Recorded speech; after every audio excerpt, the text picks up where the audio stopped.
morning and welcome. This is Tampa Home Talk. We're so glad you're here. And I'm your host, Katrina Madewell, joined by Mr. Leo Kane. Yeah, it's exciting. He's back. This is an awesome segment today. We're going to be all talking about how to make money if you're a business owner. Well, we have a full house, and the premise of today's show is to highlight International Networking Week.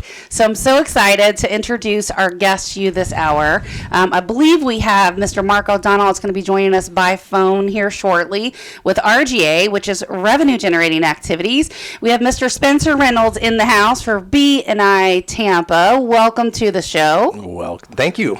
Thanks for coming in. We're so glad you're here. We're glad to have you.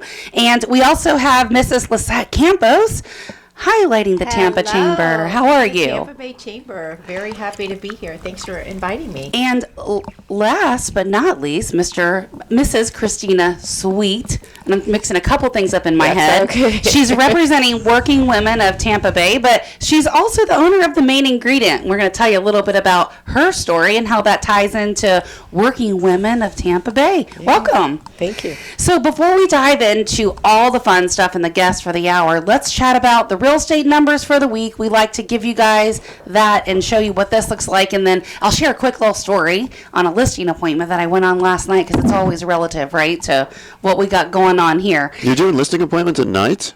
Well, it wasn't. I say it's night, but it's really just lower hours. Like, it gets dark early, so it's, if I leave and it's dark, it feels like night. Okay. But it's dark at, 6:30? Yeah, it's true. So, okay, there we go. Fair enough, right? It's not like midnight or anything. All right, so the number of new listings this week is coming in hot at 721. That's on the rise. I think that even beats February last year.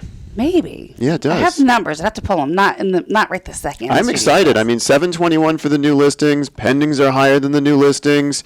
Price decreases are on the decrease. Price increases are on the increase. That's what I want to see. I don't pay a whole lot of attention to increase, because I think it's just like, I don't even know what that's about. I feel like somebody missed a zero and said, whoop, let's add it in, 218 like it was times? supposed to be 400,000 and it was listed for, 40 or something. 218 times? I don't know. I could pull the data, but that's not a good use of my time. I'm just saying. So 721 new listings on the market this week, and the number of pending listings coming in at 974. And here's the important factor and the things that we look at, and then this will tie right into the story. So the sold listings are coming in at 769. So that's pretty much neck and neck with 721, right? Yeah. We had 769 of them sell in 7 days, and 721 come on the market in 7 days, right? So we follow what we call the absorption rate in real estate, which is the number of months supply of homes we have, right? So simply put, how many buyers are in the market, how many homes are on the market, and if all of those buyers bought every home in the market, how long would it take those homes to sell? And if you remember, last year, at the beginning of the year, we got all the way down to a 2-week absorption rate. Remember? We did. That was insane. We're like, are we going to hit a week absorption rate? We're just watching these numbers every week. Is this really going to happen? Where are we now? Because we were almost 3 months when we were rolling into December. We're about 4. We're right at 4. Yeah, okay. Last I calculated, we're probably at 4 at this point. But the interesting thing is, if you remember, Leo, because we've been tracking these numbers so diligently since COVID, we've been watching them. We've got a master spreadsheet. We kind of follow it on. And so when you follow this down, we knew the exact day that we saw the blip in the market. It was around April. I forget what day it was. There was one in April, and then there was July 18th. I don't know how you remember those dates, but he does. July 18th was the start of the recession. Oh, that's how you remember the dates. Got it. Well, so anyway, we track those numbers. And so this is going to tie in real quick to a story, right? So and this is not uncommon, folks, right? We know everybody's got a real estate license in this day and age. I'm sure some of my guests could comment on that. But anyway, the person that has this property listed, she's a licensed agent, not very active. She's had the property listed for 120 some days, right? So almost 6 months. And I'm like, so tell me what's going on. Have you had showings? Have you had any offers? Or no offers. I'm like, well, how many showings have you had? At least 100. I'm like, what? You had 100 showings and no offers? Price is too high. Price is too high. Well, it's not only price, right? Sometimes it's price, condition, it's little tweaks. So I go in and I'm like, boom, boom, boom. I can give you a list of 5 to 10 things, quickly put a budget on it. And if we do this, this, and this, I know the house is going to sell. Did they not clean out the dead body? Well, so here's the thing. Like when you look at it, like in their neighborhood, they're the only active listing on the market. Everything else is pending. Everything else is sold that we're looking at. And it's not really that it's priced terribly. It's just a few little things that are wrong. So the point is, I was having this conversation last night with the lady that owns a home. She's a licensed agent. She's got it listed with a different agent that's only sold 2 homes in a year. And she says, I don't understand why it didn't sell. And I was explaining, we're in the middle of a market shift and things are happening and you got to be ahead of the numbers and the data and all that stuff. And she's like, well, we didn't even know it was shifting. Like nobody did. How would you know? And just to try to explain it to people. And she's like, well, how do you know? How do you know what direction the market's going? I go, I look at the numbers very diligently. I track it and I follow it. Plus we sell a lot of homes. So we kind of have our thumb on the market. We know what's going on. So we had this whole conversation, right? And I didn't call her. They called me. It's her son is a past client of mine. So they called me and they're like, you got to help me convince mom, which is a real estate agent of like 100 years ago that hasn't sold one house and I don't know when. You got to help me convince her, that you can sell the house. I said, well, I can sell the house. So it's just a matter of, is she going to listen? So we'll talk about it. So anyway, if that's you and your house has been sitting on the market, and you want to get a different opinion, you can call me. I can't call you, or you can call me when your contract's up. That's okay too. 813-377-2775. That's our off-air number, which is 813-377-2775. Pretty good story, right? For the hour? Yeah, no, that's an awesome story. All right, so let's roll to Mr. Mark O'Donnell. Couple minutes for the break here. Welcome to the show, Mark. How are you? Well, that is a good way to be. I'm doing fantastic. So I would love to talk a little bit about RGA. We've got a couple different networking groups in the house. We're highlighting International Networking Group this week. And tell me a little bit about RGA. And, we may have to take a pause and roll to a break, but what does RGA stand for? What's your goal? And what makes your networking group a little different? So RGA has a lot of acronyms that it stands for, but officially it's revenue generating activities. We believe what you do from 8 a.m. to 8 p.m. should be a revenue generating activity as a business owner. But we were honored with the Outstanding Voice honoree with the Business Journal, and they called us Recognizing Growth for All, because we had the diversity of membership and professions in our organization. So I thought that was super nice. Chris RGA Network. I love your story, Mark. Will you just quickly share your story on how you got started and like your prior life, what you did when you moved to the area? Can you share that real quick with the person listening? So, if many of you have been to Missouri, specifically St. Louis, Missouri, there's a lot of great tourism opportunities, but it is home to the National Museum of Transport, trains, planes, and automobiles. It has, by the Smithsonian, the largest collection of steam locomotives in the world. So I was fortunate enough to work there long enough to retire and move to Florida. When you're from the Midwest, you move there. Down here, you can fish and kayak and all that stuff for only so many days, and then I said I better get a job. I got an interesting offer from Welcome Wagon. Yes, they're still around. No, the old ladies don't believe the bastards. In the Florida heat, I could not pull doors, walk from location to location because it was too hot. So I needed to find a way to meet a lot of people. All right, Mark. That's our cue to take a quick little break. I'm going to give out our off-air number again. In case you want to connect with any of our folks this morning, we're going to get you connected with the one that is the best match for you.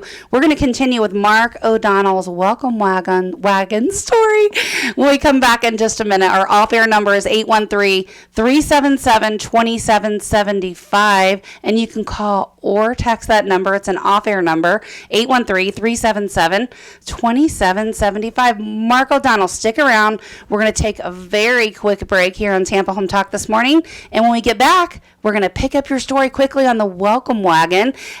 What happened when you first moved here to the Clearwater area, and how that bloomed into what you now call RGA. So this is Tampa Home Talk. I'm your host, Katrina Madewell. Our off-air number, 813-377-2775.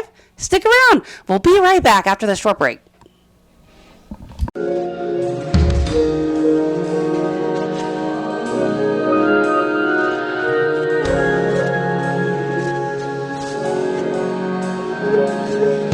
Welcome home. This is Leo Kane with Beryl Engineering and Inspection. Welcome you back to segment number, I almost said hour number 2. Segment number 2 of Tampa Home Talk.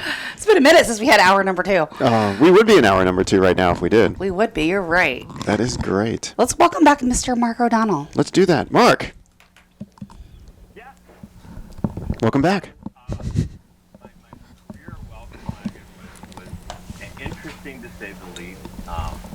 I got a package from them. It was from a lady from Long Island. She was so funny. Mark, I'm going to send you a VHS tape. You watch the training tape. I watched it. I went down to a couple other cities besides Dunedin where I live and called her up. I said, hey, you have great training tapes. Where do you send the money? She's like, what money? I said, well, I got money and I've got checks. And I said, you have a great training tape, but you don't tell us where to send the money. So you couldn't believe I sold 40 contracts in 2 weeks. I said I just did what your training tape told me. Long story longer. You're promoted, sir. 9 months into it, they made me their national sales trainer. So I encouraged all of the Wagoneers, is what I call them, to join networking groups because you can meet 30, 40, 20, business professionals in one room. Not necessarily to sell them, but to entice them enough to mention you to their connection.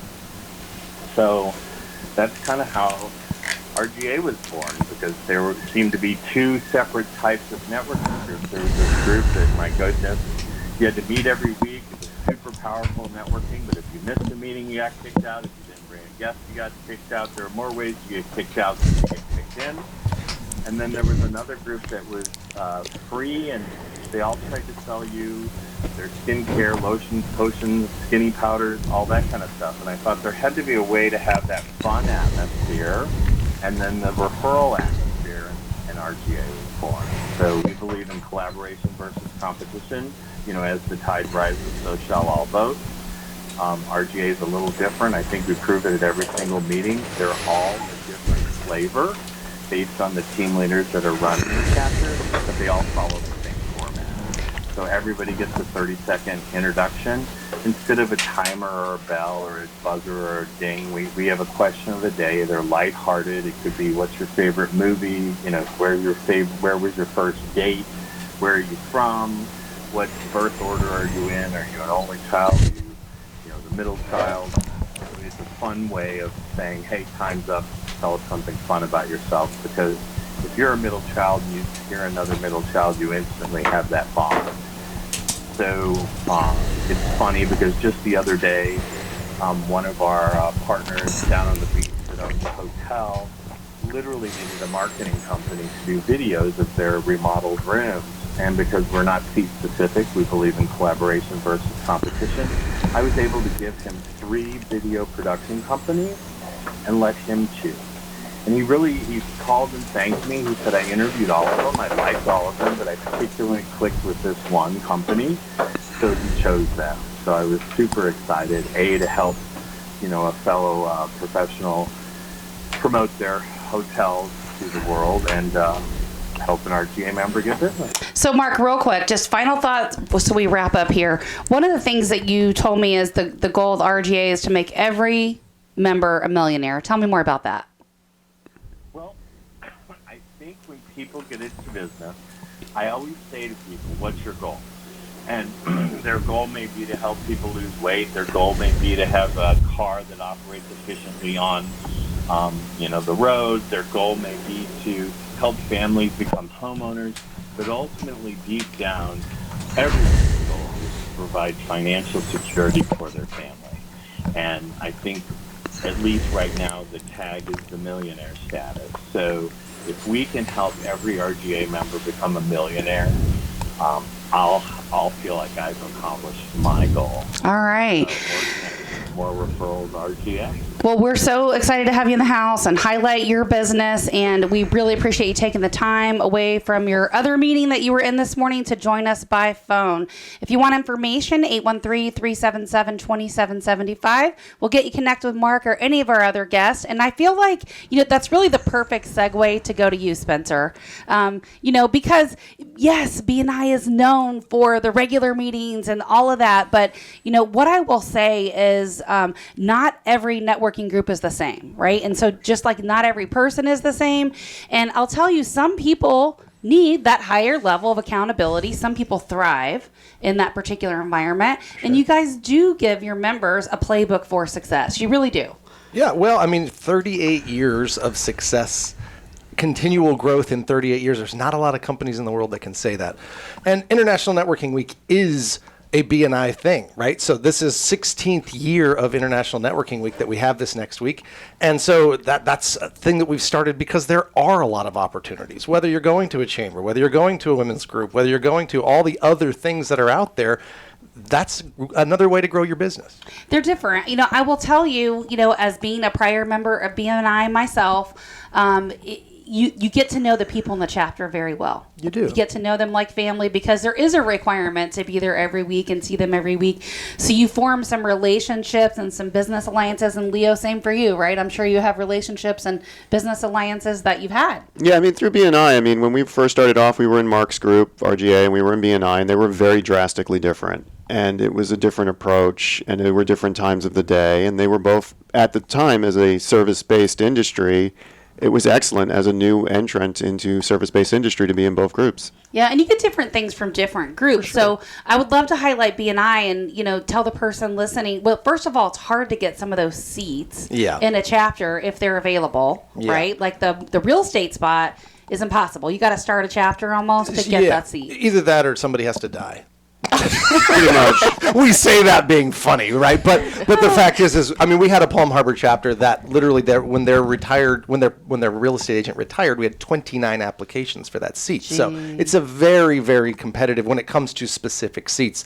Many seats are available in many chapters. It just depends if you're one of those very high fluid. What have you seen? Obviously COVID substantially changed your business. We were one of the chapters that launched during COVID, and it's still a virtual all Zoom chapter, which is not horrible. No. We still made our own rules outside of B&I and met up when it was acceptable. Right. So you do get to know people even on Zoom every week, and I think there's a certain element to that. It's a little different. Oh, definitely, because no one had ever experienced online networking in that way before, right? So we made a pivot. You had to do it. Right, we had to make a pivot. And it's funny because some people, when we came back to in-person, they're like, oh, this or that. And they wanted to say, oh, there's this choice. There wasn't a choice up there, right? It was either do it or it's dead, right? Like there's no other option. Do it or the baby's dead. Right. There's no option for it to continue. So we went into that world, and now we have 3 options, which we've never had until now. So now we have in-person every week. Now we have hybrid, which means the first week you're in person, and the rest of the weeks you're online. I think that's the beauty right there. I'm just saying. I like that people one. Are if busy. I was in a chapter, that's where I'd go because I travel so much, right? I can be in Hawaii and tune in at midnight and still do a meeting. So people are busy. They, especially B&I with a time requirement, Spencer. Yeah. I think that's the gift of COVID, right? That we got as a lot of people, even the older generations are a lot more accepting. They're able to use Zoom in a way that they never did before. I was talking to Lisette about this yesterday. Well, it makes us super lazy now, I think, right? Because now I actually have to get in a car and drive across town. Like I've been to Brandon, I've been to Clearwater, I've been to St. Pete this week for networking events. And it's like, I used to go click. Look, I'll tell you, Monday, that I had a court hearing where the judge was going to commission someone to sell a property. Mm-hmm. I was on that. I was in my pajama pants from the bottom down and a suit on the top up. Absolutely. It's changed the way we do stuff, but it doesn't mean you're any less present, I don't think. No, as long as you engage in that level. As long as you engage. And, that's the point. Networking is about getting to be with people. Right? That's why we go to chamber meetings. That's why we go to activities all around the Bay, because we want to be with people. And that's when interactions happen. You get the introductions, and that's where business comes from. I love Jeffrey Gitomer, and one of the things he writes about in his books, he says, all things being equal, people will do business with their friends. Right. Mm-hmm. That's All correct. things not being equal, people will still do business with their friends. That's right. So having your friends is a really important part of this, and that's why we do that. We see this all the time on the real estate side, right? Where somebody like me could totally lose an opportunity to someone because they have a friend. It's not till the friend kind of messes it up that are like, I'm selling my biggest asset. I probably should have a pro, right? But you're right. All things being equal, people will choose their friends first. And that's why having them close and having them regular meetings and getting to know them, right? Sometimes you go to events and you only see that person once or twice in a year. Now, when you have an event where you have a weekly thing, you get to know each other pretty well. You're going to have meetings. What is it that you think makes BNI successful, and who do you think is the best match for a chapter for somebody like BNI? Well, I think that the ones that are the most successful are the ones that get it. When I say get it, meaning that I got to give, right? So BNI's philosophy is giver's gain. And if I give business to you, you'll want to give business to me. That doesn't mean it's coming back from you. It might go through him to her to her, and then comes back to me, right? But it's that flow. So I think that's number one. It's not for everybody because you do have to be a giver. If you're a taker, not a good fit, right? If you're there to go, I'm here to make it, and everybody's going to make me money. Not necessarily the best fit. Yeah, and there's a time commitment, and it is very structured, but there's a lot of good structure, and you'll learn things in your approach, in my opinion. Our off-air number is 813-377-2775, 813-377-2775. When we come back, we're going to roll to Lisette and Christina, and then we're going to do a lightning round, I think, at the end, where we talk about, we'll save that for the end. Stick around. We'll be right back.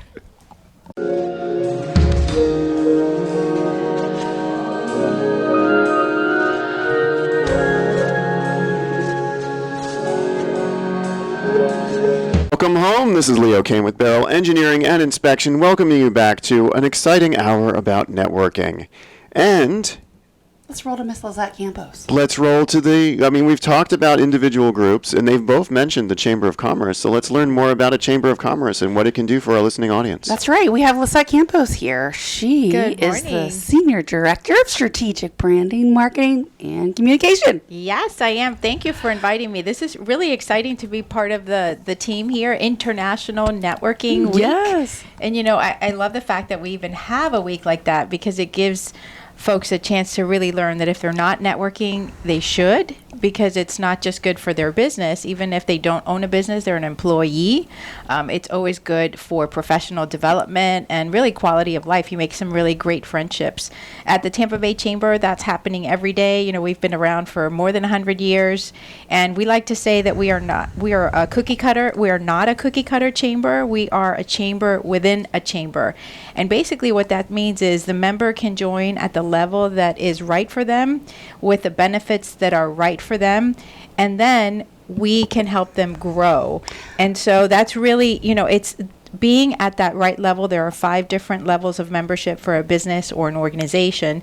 And so when they join, they are able to connect with peers in their group. And what we say is, aim for that next level. Where is it that you want your business to grow? And then we can help you get there. So it's all about serving the needs from the corporate member to maybe the sole proprietor to that small business and everybody in between, so that they get value in being a chamber member, and they're all able to gather on really important issues as well that affect our community. Are you seeing more young professionals, like entrepreneurials type, join your chamber? We are, and we've got a great program, Emerging Leaders, that is for young professionals 21 to 35 years old to join. It's between $50 and $150. That's like a year's worth of programming, really great stuff. That's like a month's worth of trips to Starbucks. You know, what would you rather have? These opportunities where you're able to join, network. There's a mentor and protege program where you're paired up with someone who's in the industry that you are in or want to be in.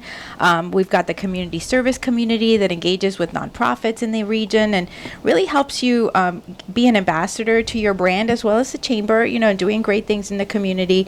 And so so that group is really energetic. All of them are.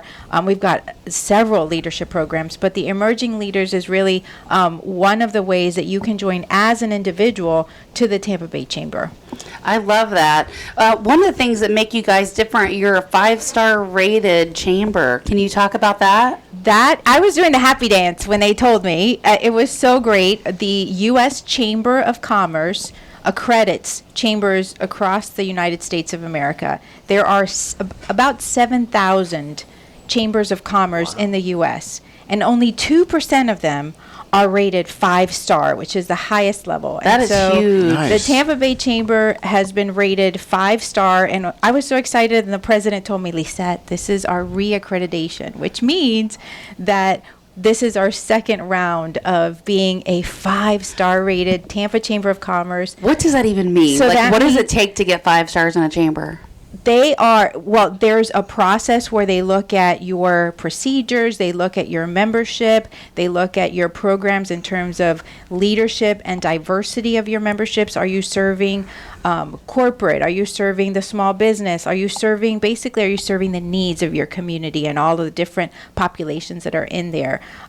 Growth development, professional development. So there's a series of categories that they look at to even be accredited as a chamber with the United States Chamber of Commerce. And so our Tampa Bay Chamber has been 5 stars for the last 5 years, and That's we're awesome. super excited that starting in 2023, we're going to be 5-star rated for another 5 years. That's fantastic. Yahoo! That's fantastic. I posted, I said, we are not giving up our 5 stars to those pirates. The mayor can give over the key in Gasparilla, key to the city, but we are not surrendering our You 5 guys stars. missed it. We were loaded with the crews last week and all kinds of. We had a networking or a organization lady in here with a bunch of crew members. Poor lady. I was like, that's probably bad pairing on my part, but it was. She had fun. She really did. So let's roll over to Working Women of Tampa Bay. Love to talk to you, Miss Christina Sweet. First of all, can we talk about your background? Let's talk about your business, the main ingredient, and how that kind of led into Working Women's of Tampa Bay.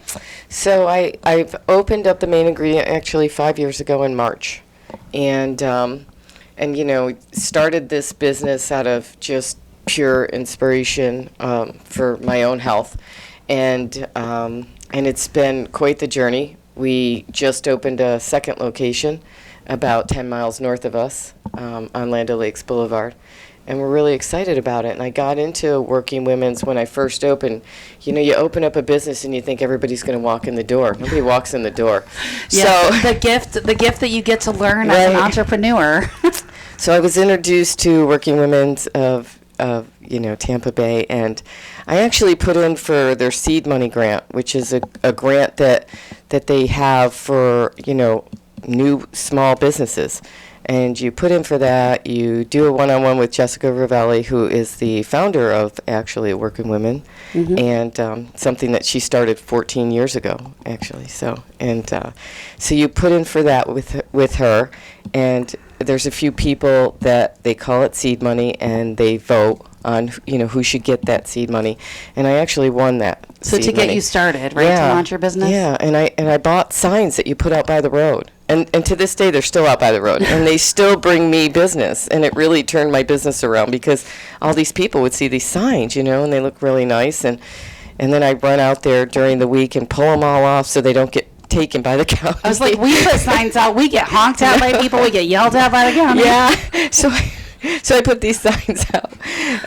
So we go back and forth still with the signs, but they work, and that was my intro into Working Women. And then from there, I actually just got involved with the whole process of seed money and different events and going to their networking, because they have 12 to 15 events over a month, and you can pick and choose which ones you want to go to. How's that helped you as a newer entrepreneur, as a business owner? How has Working Women Tampa Bay helped your business? So I actually also host events. Okay. I actually put in and donate money from my business and give back to them. So hosting is when people come to your location, right, to network? Is that correct? Okay. They do. And our newest location is really a nice place for an event. We structured it to be that way. Mm-hmm. So we structured to give a lot of what we've got over here at this location up there, but we wanted it to be a place that when you walked in, you actually forgot what's on the other side of the door. It's a total Alice in Wonderland theme. But we also built it so that we could have people come in, relax, forget about the other side of the door, and network or have special events in there.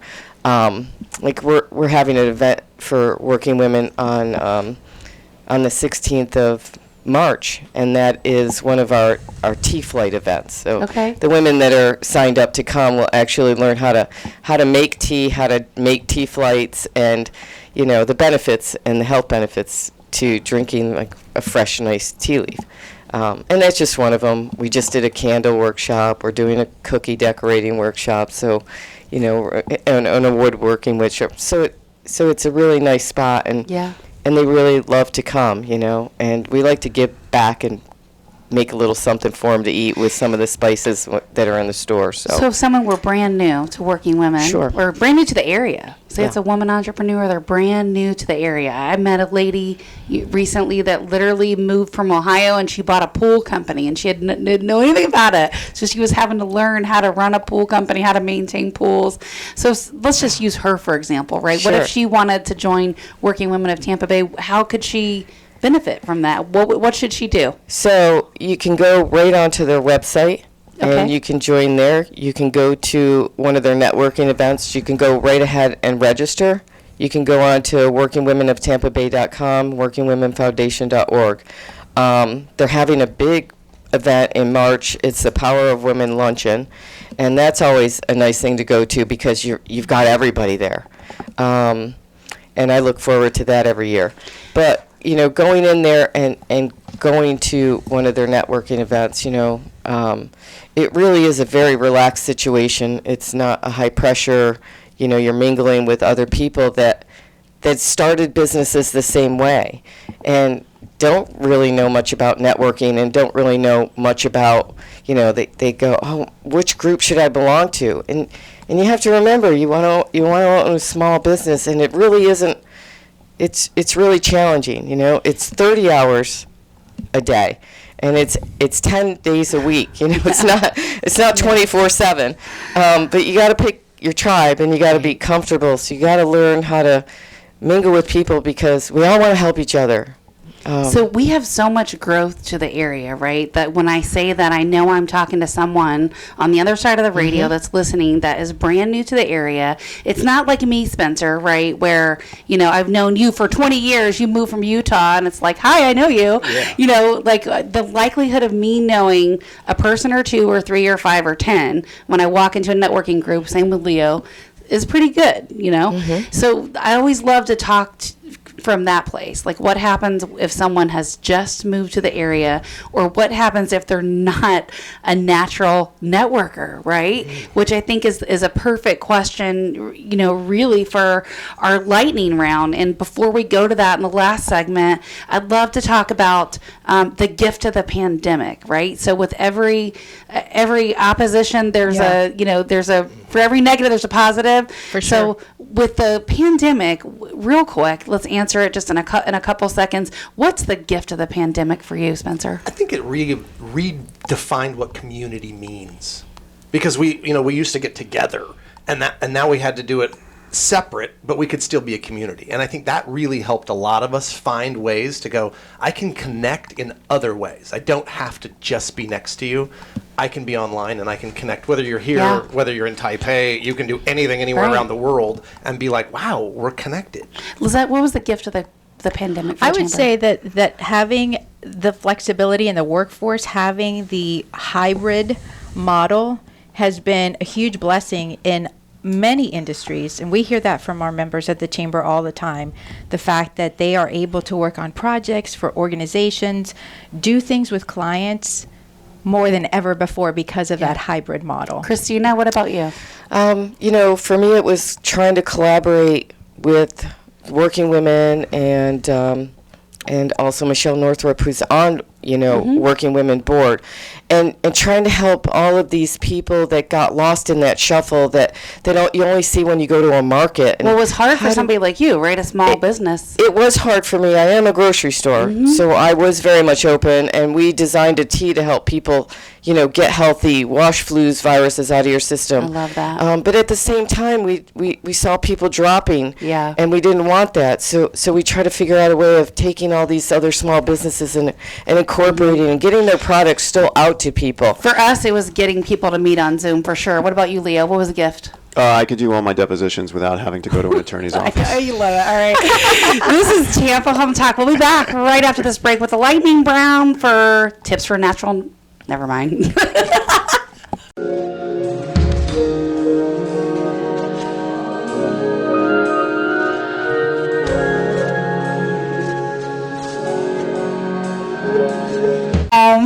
This is Tampa Home Talk. We're having so much fun in the studio, as always, during the break. Gotta love it. 813-377-2775. We'd love to connect you with some of our guests and let you know all about some of their events. Now, for our lightning round, let's have a little fun with this. We do this every now and again. And I think with this being International Networking Week, having a full house of networking folks, Woohoo. let's talk about that little person that just moved here or is not a natural networker, right? We're telling them just go in and meet people and mingle, right? For people like Leo, it's not so easy, right? For people like me, believe it or not, I would say I am not a natural networker, You right? launched a networking chapter. I know, but that doesn't mean that comes from my soul. You have a radio show. It doesn't mean it comes from my soul. I'm just saying, like, You are a natural networker. a good mentor once said, don't say anything unless you can improve upon the silence. So if I'm not sure, I'll just be quiet. And so I might be that fly on the wall. I'm just saying. So, all right, Spencer, what's some tips for people that are not a natural networker? So let's say they're a guest. Let's imagine, I want you guys to come from the perspective that they're a guest at your chapter, at one of your events, at one of your things. What are you going to say to somebody brand new? One of the first things I would say is, do you like to read? I love books. I recommend books to a lot of people. There's a book called The Unnatural Networker by Charlie Lawson. He happens to be a BNI person that owns the whole UK and Ireland. We had him here for an event that we did a couple of years ago, and he talked about that. And it's really about having a system. Right? You can follow a system, even if it's an unnatural thing for you. Like Leo said, he can come in, he can go, I can do this, this, and this. I can fake it, or what, you're still doing the activities. You're not faking it. But it is the fact that structured. there's a plan, right? There's a plan. Like, you come in, you do this. You meet with this person, you have this type of conversation, you're going to build some relationship. That's going to make it easier for you. So what about in BNI? Because I've seen guests actually do this. Sometimes they get a little bit confused, like on what their part is, right? Like they're seeing everybody else do their pitch, and they think they're supposed to do. They're not sure, Yeah, that's why we've really taken it to the point of saying, let us introduce you. So that people don't have, because there's that fear of public speaking that people like, Yes. that's almost more than death, right? And it's like they really don't want to get up and talk. And then the other people want to get up and talk way too much, and you can't stop them. Yep. So that's why we really, when it comes to visitors and guests that come to our meetings, we want to introduce you with power and passion and make it a great experience so that we can say, here's who you're looking to be connected with. And now it's like, now you get connected in the quiet conversations after the meeting. So your answer is books. So you would, if you were brand new and you were not a natural networker, you would go up to someone, you would say, hey, I'm just curious, what book are you reading this month, or do you like to read? Right. That's how I connect with people, because I read a lot. I read 100 books a year, so I read a lot of books. So to me, that's one way What's to your break the favorite book ice. you read last year? Last year, The 6 Laws by Brendan Bouchard. It was amazing. It's one where it's not written like a regular book. He has a bullet point list, and he just goes on audible.com, and he worked with the Audible studio and just recorded a huge conversation. I love it's it. really, Nice. really powerful. All right, Lizette. Spencer, you stole my idea. So I'm going to give a different one so that the audience can get more from this. I think of mindset and tribe, right? What do I mean by mindset and tribe?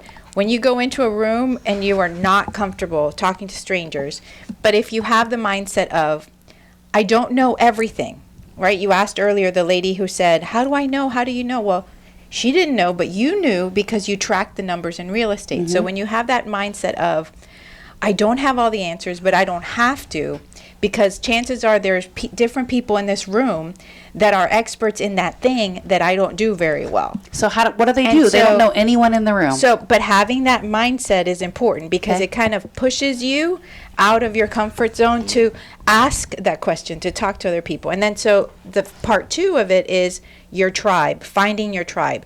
So if you are uncomfortable, you look around the room and you find that person who is maybe alone or maybe standing slightly at the distance, and you walk right over to them and you say, "Hi, I'm so and so. I noticed you were by yourself. I was by myself over there.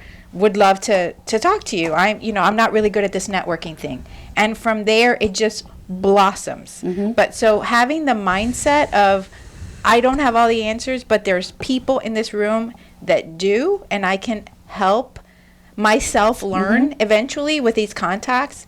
And then having that moment where you say, okay, I got to find my tribe. Who is the person in the room that looks like me? Who is uncomfortable? Well, I have red hair. Until It's you gonna walk be probably right no over one. it. Well, that's not what I mean. But you know, in terms of being the Body whitest, language. I'll be the whitest redheaded girl in the room. There's nobody.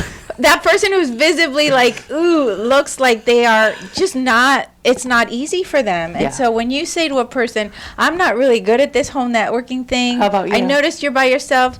You know, can we just talk to somebody so that we're not standing alone on each corner? How could you say no to that? And you can't say no to that. What about you, Christina? What would your tip be for someone that's not a natural networker? Well, Lisette took mine. I'm gonna say I just started laughing like, no, this can't be. For somebody that, you know, and that's me too. I walk in the room and I'm that quiet kind of person, which I'm not anymore. You know, and I really, to walk into Working Women is a little bit different for me because I have a room full of women. There's always something in common. But go back to when you were new. What's your But tip? when I was brand new, I would go to the connections, to the coffee connections, or, you know, to one of their luncheons. And then what do you do? So you're walking into Coffee Connections. You don't know anybody in the I room. don't know anybody in the room. I always went to the table that had the fewest people. Okay. And then other people that were thinking the same way would end up at that table. And that was how I got out of my shell with the other people that weren't in their shell either. So I will give you two tips that neither of you said, but this would be my idea because I'm not a natural networker. I told you that. Here's what I would do. Don't believe you. I'm telling you, the first thing I would Still don't do believe you. is walk into a room and listen. Find a big group of Yes. people and just kind of be a fly on the wall and stand next to them and try to listen into the conversation. That's my tip. You're so full. No, that of is my it. tip. Okay. I'm a silent observer. But then are you going to add value or say anything? I mastered, thanks to BNI, I mastered my fake laugh and my networking class. Okay. All right. You can always enter a conversation if there's 4 people standing and you join the circle and there's an awkward pause that happens every 7 minutes in a conversation. You can knows this. interject a fake laugh and you are now part of the conversation. That's an interesting little Engineer's tidbit. take I point, know, right? Okay. What was the other thing? So Hold that's a on. well thought out thing I was going to say when it got around to me. I can't believe I stole your idea. What's your second one? Now you made me forget. Hold on, let me think. Okay, so that one of them was stand. Okay. Oh, and the other thing was, so if you go in and you're new to a group, I'd say, hey, I don't really know anybody here. Who's the one person in the room that knows everybody that I should talk to and introduce myself? Can you show me who they are? Brilliant. Yes. Yeah. I I do can tell you how to everybody. be that guy That's or the, that gal. That's the second part of my, first you're the silent observer and that's who you're looking for and targeting. yeah. Oh, I stole both of your parts? Is that No, what it was you're a saying? it was just, that's where I was going to go. One of the fun things is if you walk into the room and know no one, find one person, hopefully they got a name badge on, and call them by name and say, who do you want to be introduced to? And now start talking to the next person. And you I bring the love that. people in, and now you're the one who introduces everybody. This is Tampa Home Talk. Thanks so much for joining me, you all. 813-377-2775. That's our off-air number, 813-377-2775. Love where you live or we're going to fix it. Welcome home. Love her.